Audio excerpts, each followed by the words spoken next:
communicated in that NFL owners meeting? The Jacksonville had a passion for football that with the World League, with the Jacksonville Bulls, we led the league in attendance. The Jacksonville had a passion going back to the early 80s for bringing an NFL team to Jacksonville. Maybe much too early, but a passion for football in our community. We've had the Gator Bowl here since I think the first Gator Bowl was 1934. But I think it certainly showed the passion that Jacksonville was a great sports city and really passionate about football. When you presented at that meeting, were you nervous at all? I would be disingenuous if I didn't say I was wasn't a little nervous, but I knew how important it was to be very positive and very confident about our plan, our business plan, and we presented a financial plan that showed that our gate would be much larger than other teams in the league. It would be really a top gate in the league, beating Chicago and New York and other cities, because we were the newest stadium. We had the newest amenities. We had suites and we had club seats and we had more restaurants and all the things that at that time stadiums didn't have. But very quickly, new stadiums sprouted up. We opened before Carolina did. Oh, we did? Mm-hmm. Even before Carolina got theirs. Delores, you were at that meeting too. You were there in Chicago. Mm-hmm. How were you feeling at that time? Well, I think we were still feeling very, very confident, that it was going to happen. We'd done the work, so why wouldn't it happen, So needless to say, and we had a lot of friends there that came to be with us on this great opportunity that we had taken advantage of. We had them there, and we had sweatshirts with the logo on it and everything, and so we're running around, with that, and had a party planned for that evening. Well, we didn't get the team, but we still had our party, and we knew there was another opportunity, only because they did just, say get one team at that time. So we knew we had another opportunity. So you just, you there again, you pick yourself up and dust yourself off and you move forward. And we had another chance. Now, had it been different in November, I think it would have been devastating that if we would not have gotten the team. How was national media treating you, not you personally, but the contingent from Jacksonville? Oh, I think fine. Like I say, we had our sweatshirts on with the, it was, at the time, it was the Leaping Jaguar, I believe, which ended up not being, the logo, and shouldn't have never been, my opinion. Yeah, and in fact, after we did get the team, some media person said to me, well, what do you think about, getting this team? And I said, well, it's the second best November 30th we've ever had. Well, that really took them by shock, and I said, you have to understand, our first child was born on November 30th. So that makes it all very clear, right? So I called my son and said, on your birthday, Jacksonville has an NFL team. So that was pretty special. He had to be excited. Yeah. A few years left. There was a video that we have of one of our reporters traveling up to Charlotte before I think Charlotte had gotten the team at that point, but Jacksonville had not. And a Charlotte DJ was making fun of Jacksonville and had a pig and said, come on, Jags fans, show us your cheer. And they got the pig to squeal. Aww. And they were making fun of us that way. Did you feel like we were the butt of jokes in the national media? Oh my. Well, I know that nobody gave us a chance to win. I mean, it was a shock to the football fans around the nation, and certainly the media. But I've never heard about the pig. No, I haven't either. But So, no, I knew that we were the dark horse, and nobody expected us to win. But that makes it that much sweeter when we won, and people started recognizing that Jacksonville was a city on the move, and that you know, we're in the part of the country. And I remember Paul Tackenbooth telling me in that one meeting, is you guys in the southeastern United States is part of the fastest growing part of the country. You're passionate football fans. Yeah, you guys are in the running. Delores, you want to add something? Well, I just was going to say, after November 30th, and we're back in Connecticut, everybody couldn't wait to call up and say, oh, I know exactly where I was the day that on November 30th when that happened, and go a long way. So we heard from people we didn't even know from Jacksonville back in Connecticut. So we were able to live the excitement even outside of the city until we could come back. So that was really exciting to have so many people want to call and say, I know where I was, you know, on that day, or I was so-and-so. And the other story they told, too, oftentimes, was that sometimes people just kind of ignore somebody, and you're in a parking lot and you don't even say hello. And I think what is it called? What's the river called? On both sides, yes, on both sides, it's called The north something. and south bank? No, Hmm. it's crossing the, Oh, wow. anyway. But they said, we're all one now. We are absolutely all one now. The ditch, they call it the Crossing the ditch, ditch, yes.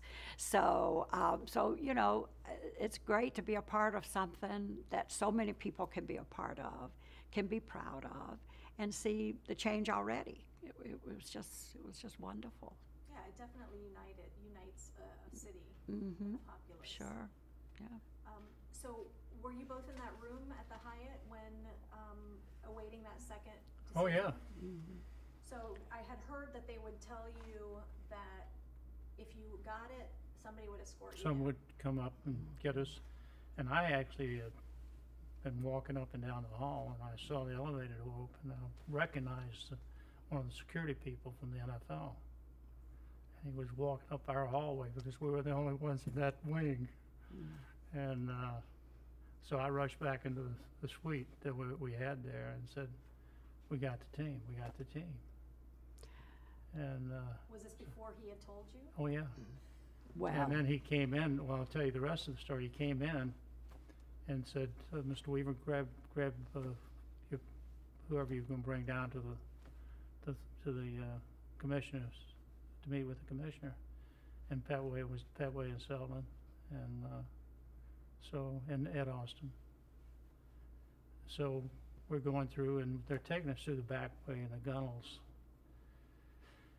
And I said something to Mayor Austin about, well, it's relief that we've got the team.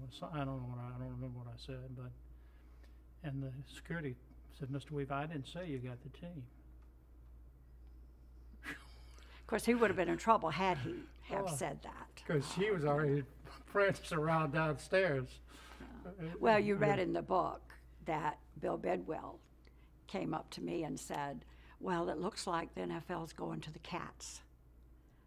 And the Cats in Carolina had already gotten the team.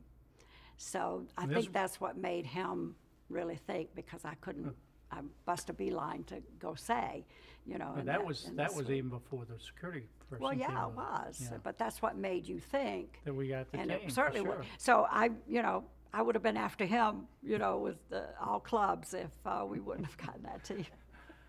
So anyway, and then we get down and they put us in this room next to the meeting where the league was having a meeting. And they were calling the roll. And they were voting yes, no.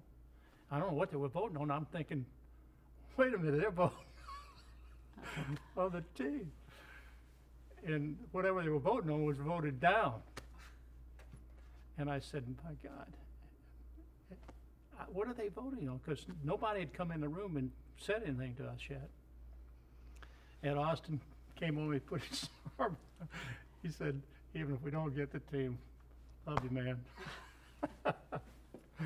And about that time, Neil Ostrin came in with Roger and shook our hands and congratulations. And then Paul, when he finished his meeting, came in and congratulated us. And then we had a chance to go in, and I had a chance to go in and speak to the ownership. And I was very brief. I said, gentlemen, I want to thank you for what you did today, and I promise you our commitment is we're going to make you very proud of the decision you made today. So then, wow, that's funny that there were minutes where you had no idea. Oh, absolutely. We just, Like, what are they voting on? Maybe they were voting to rescind. I don't know what they were voting Are on. voting to extend it David another Selden month. had his ear up to the David Selden had his ear up to the wall trying to hear what they were voting on. And so all of us were, you know, there was a few moments of real anxiety that what's going on. Yeah, like we think we got it, but Yeah, but they haven't told us yet. No, we're good. So when you found out, you guys are good? When you found out that you had gotten the team, did you scramble to, now what? Were you thinking, now what do we do? Because you had so many pieces to this puzzle. well, we knew we had to get back to Jacksonville and go to work. And the truth is, we got out to the airport and we had a flat tire on our airplane. And it took them a while to get a new tire. And we actually at the airport that night was Colin Powell. And he was in the FBO where we were waiting, and so we had a chance to calm our nerves talking to him. But we made our way to Jacksonville, and big contingent of fans and everything. It was a memorable day, to say the least. But because we were delayed, we actually missed the homecoming, you know, with the crowd at the stadium. We actually missed that. And the plane bringing, you know, a whole bunch of people. Isn't that when they dipped in front of this? No, that stadium? was after the Denver game. It all kind of runs we together, but. We didn't come home for that game. We were our son lives in Seattle, and they had come down to be with us at the Denver game. So we didn't fly back that night. So we missed the 40,000 well, that people. was the Denver game. There were 40,000 people at the stadium after. No, that was the Denver game after we won in Denver. That's right, okay. And that's when we were called the Jaguars. The Jaguars, WADS, W-A-D-S. why would that? The sports. That's the way he chose to do it, you know. The sports writer, the Denver sports writer, were making fun of us and, you know, saying that, first of all, nobody expected us to beat Denver. Denver was 13-3 and we were 9-7. And so the morning editorial was, his byline the morning of the game was Jaguars, referring to the Jaguars as Jaguars. And that obviously went up on the bulletin board. Just another poke at us, right? Yeah. So, did you come back on a helicopter at some point the next day as a celebration? We did. We had the celebration in the stadium, and Ed Austin and Delores and I and Pat flew in a helicopter to the stadium, landed in midfield. That was And, reminiscent of all those years ago that somebody did that, just using Jacksonville, I think. You know. Bob Ursay. Yeah. Back in '78. And was that the next day, or was it a couple of days later? It may have been. It may have been the second day for everybody to organize that, and. I think it might have been even a little bit later. But anyway, you know. it's. What were your thoughts looking out at that crowd? Because didn't a lot of people come to that? Oh, it was huge crowd. There was easily that many people there that night. And we had, you know, all the former mayors and people who were involved in this. So it was a big night of celebration. And then the stadium had to get built. So that was another thing that took Right. a while. But tell me about watching that first game, because we do have video of the first preseason game played at home and the first regular season. Mm-hmm. How was that for you, Delores? The game Yeah. itself. Well, it was exciting. I mean, finally, maybe it hadn't even totally sunk in. You would think it would have because the work had to continue. But once you were there and your team was on the field, it was so satisfying. And maybe you had to pinch yourself and say, am I living this really, or is it a dream? But all that is history, and it was certainly not a dream. It was great, I can't imagine the fruit of your work being something that impacts the entire community like that, and seeing them all coalesce into a stadium Right. like that. That'd be awesome. Yeah.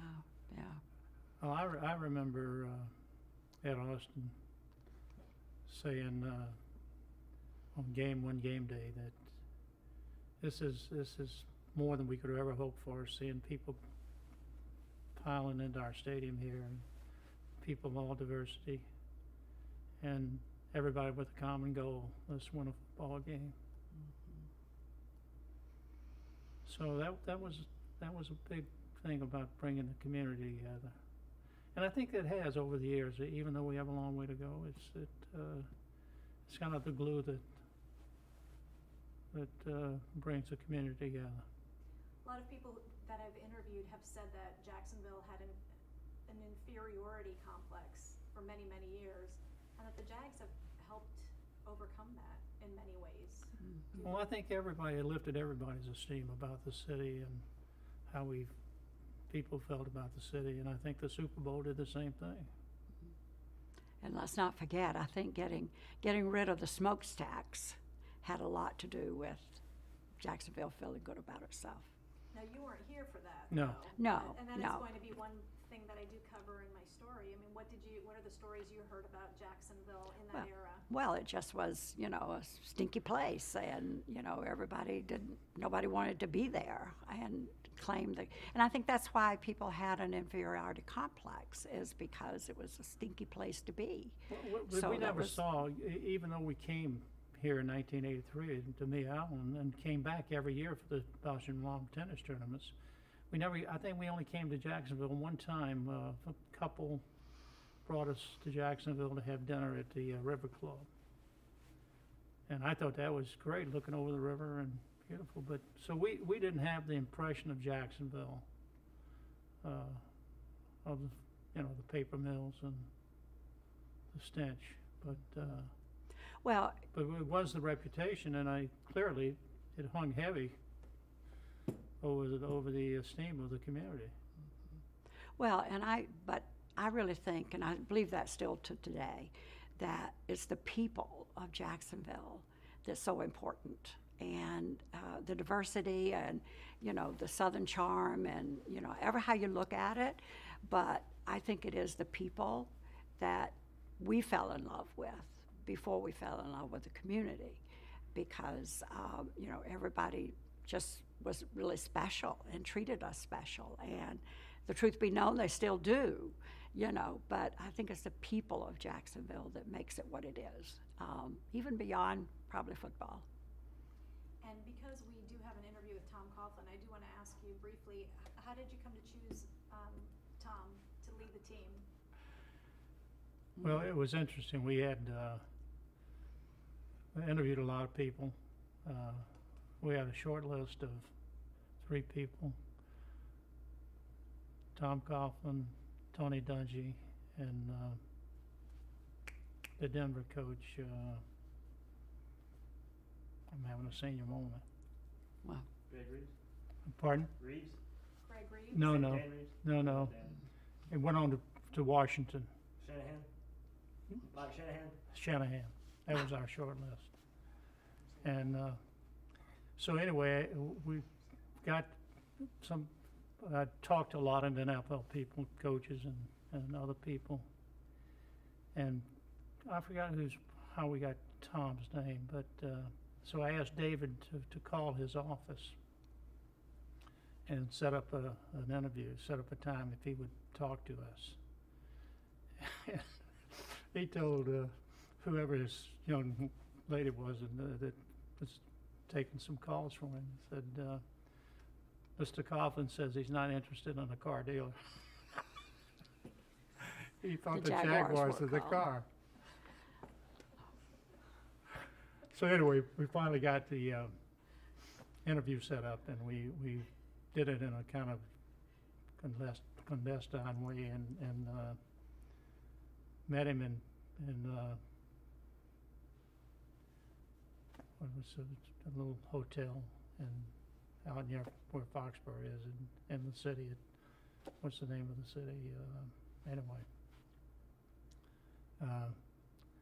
And the thing I was impressed by Tom knew exactly how he would go about building a football team from scratch.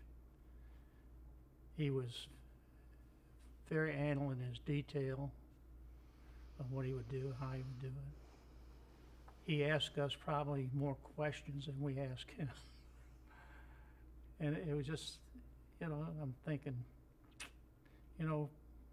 we don't know much about what goes on inside an NFL football team. And while Tom had been in the NFL and an assistant coach in the NFL, I said, it would be like the inmates running the asylum if we don't find someone that can pull all this together. And at the time, I also felt that there was a change going on, that there was clearly some adversarial relationships between general managers and coaches, and thinking this guy could do it all. He could be the general manager and the coach and the personnel people. And it was a little simpler in '95 than it is today. So Tom was my choice because he's extraordinarily bright, very focused, great family man. We did go up and meet Judy before we made the hire, and Tom was the right man to bring in here and get this thing started, and the results prove that. Mr. Weaver, can you say the three names again so we can get them all? Okay. Together? Yeah, it was Tony Dungy, Mike Shanahan, Tom Coughlin. I should say it in different order. Okay. It was Tom Coughlin, Mike Shanahan, and Tony Dungy. And when we spoke to him, he said he had some reservations coming to an expansion team. He did. I think Tom did. He finally, after the first, we interviewed him the next day after we interviewed him that night, and he was still on the fence. And I think in that meeting, we brought him around, and then he took us out to meet with Judy. And by this time, he was ready to say yes. I think he liked the idea of being able to mold the team in the way he wanted to mold it. Were you worried taking a chance on somebody who was a college coach? No, because he had been in the NFL. He'd been successful in the NFL as an assistant coach. And it was not just, and the truth is, Tom had been offered the job with the New York Giants, and he turned it down because he thought he was going to win a national championship at Boston College. So let me ask you, Delores, what are your thoughts as you look back on all of the people that made this happen, made the Jaguars happen, all of the time and the energy that was committed to making this happen? Well, it's a bit overwhelming, I think, if you really think deeply about it, but it was quite refreshing also for me to be a part of something I never dreamed about being a part of. And then to have the great people that we had to work with was really special, because we had a great staff, and of course the coaching staff, but in the business side, great people to work with. And, yeah, so I thought it was just another great opportunity that we'd stepped up and taken advantage of that opportunity and determined to make it the best it could be. And of course, I think the Jaguars Foundation certainly did its part to make the team the best it could be and to make the community a better place for everyone. We've been fortunate to have had a lot of success in our lives. But I have to look back, and as much as I loved our years at 9 West and the things we've done at Shoe Carnival and had another company called Liz Claiborne Footwear, and done well with all of them. But I look back and say the 17 years of owning the Jaguars was a great time for our family. Why? Well, I'll answer that in that there are only 30 of these teams at the time, and to be one of 30 teams at the time we got the team. We were the 32nd team. So it's 32 then. It was great to be a part of it, and how could anything be any better other than having our children and now, of course, our grandchildren? But it's really special, really special. Wayne, why was it so great for you? Like I say, I loved all my jobs as a CEO. I grew up with Brown Shoe Company, and clearly they gave me an opportunity to take a young man that was a high school graduate and train me and give me an opportunity to grow and experience things. I was, because of my positions of running the retail divisions, I traveled internationally. So they gave me an education, and as CEO of 9 West, it was a different education, running a company and being at the top, making those decisions. It was I loved every minute of that. But I've enjoyed my roles in every company that I've been a part of. But the NFL was part of family, was a family team, and I think Delores and I both felt that the team belonged to the community, and that we were just the custodians, and it was making a difference in a community that we fell in love with and decided to call home. What do you hope for the future of the team and the city? I hope they make the turn this year. But I think if you look at the team on paper, we've got a chance to really do something special this year. It could be the '96 year all over again. And how about you, Delores? Well, I'd be less than honest if I didn't say too that now not being a part of the team, while I miss a lot of the activity and all that went with it, 17 years was enough. Because you're thinking of all the games, 352 to be exact, that we went to games. We never missed a game when our team was on the field. And for all those 352 games, home or away, it was a guest list, and it was a menu, and it was entertaining, and so enough was enough. So while I do miss many parts of it, and especially the people, the time was right. The time was right, I believe, for both of us. If I'm honest, if Wayne's honest, and our children were not going to want to carry on the team. So, it was just time, and but we're still great fans. Yeah. You still attend the games now?